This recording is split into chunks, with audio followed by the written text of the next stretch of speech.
اسرائیلی تاریخ کی سب سے مہنگی جنگ حماس اور حزب اللہ سے جاری جنگ نے اسرائیلی معیشت کو ڈبو دیا۔ گزشتہ ایک سال کے دوران اسرائیل نے ہزاروں فوجی غزہ اور جنوبی لبنان بھیجے، ہزاروں فضائی حملے کیے اور اپنے فضائی دفاعی نظام پر لاکھوں ڈالر خرچ کیے تاکہ میزائلوں اور ڈرون حملوں کو روکا جا سکے۔ اسرائیلی حکومت کا تخمینہ ہے کہ حماس اور حزب اللہ کے خلاف جو جنگیں اس نے شروع کر رکھی ہیں ان کی قیمت مجموعی طور پر 60 ارب ڈالر تک پہنچ سکتی ہے۔ ایسے میں اسرائیلی معیشت پر ان جنگوں کے اثرات واضح ہونا شروع ہو چکے ہیں۔ اسرائیلی وزیر خزانہ نے اسرائیلی اسمبلی کو ستمبر 2024 میں بتایا تھا کہ اسرائیلی تاریخ کی سب سے طویل اور مہنگی جنگ ہے۔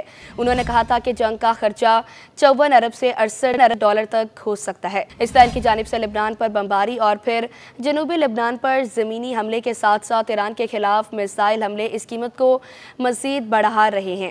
ماہرین کا کہنا ہے کہ اگر یہ جنگ 2025 میں بھی جاری رہتی ہے تو اس جنگ میں وسعت کے بعد لاگت کا تخمینہ 93 ارب ڈالر تک پہنچ سکتا ہے، جو اسرائیل کی سالانہ آمدن کا چھٹا حصہ ہوگا۔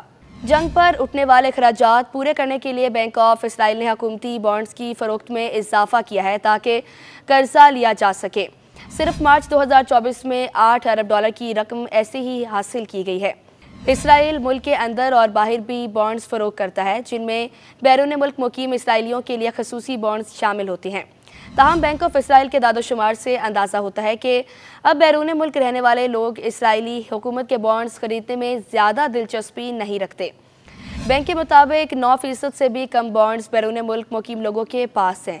یہ تعداد ستمبر 2023 کے مقابلے میں تقریباً 5% تک کم ہے۔ ماہرین کے مطابق اس کا نتیجہ یہ ہے کہ حکومتی بانڈز پر شرح سود میں اضافہ ہوا اور یوں غیر ملکی خریداروں کی دلچسپی بڑھی۔ ان کے مطابق حکومت کو جو قرضہ واپس کرنا ہوگا اس پر شرح سود میں 1.5% تک اضافہ ہوا ہے۔ اگست 2024 کے آغاز سے 3 بین الاقوامی مالیاتی کریڈٹ ایجنسیاں موڈیز، فیچ اور اسٹینڈرڈ نے اسرائیلی حکومت کے قرضوں کی ریٹنگ میں کمی کی ہے۔ ایسا اس لیے نہیں کیا گیا کیونکہ ان ایجنسیوں کو یہ لگتا ہے کہ اسرائیلی حکومت قرضہ واپس نہیں کر سکتی، بلکہ ان ایجنسیوں کو حکومت کی حکمت عملی کی وجہ سے خسارے کے بارے میں خدشات ہیں۔ اکتوبر 2023 میں اسرائیلی معیشت مضبوطی سے ترقی کر رہی تھی، لیکن جنگ کے بعد سے یہ زوال پذیر ہوئی ہے۔ گزشتہ سال عالمی بینک کے مطابق اسرائیلی جی ڈی پی 1% تک کم ہوا۔ دوسری جانب بینک آف اسرائیل کا اندازہ ہے کہ رواں سال ترقی کی رفتار صرف 0.5% تک رہے گی۔ ایک سال کے دوران اسرائیل میں کئی کمپنیوں کو عملے کی کمی کی شکایت کا سامنا بھی رہا، جس کی وجہ سے ان کے کاروباری صلاحیت اور پیداوار متاثر ہوئی۔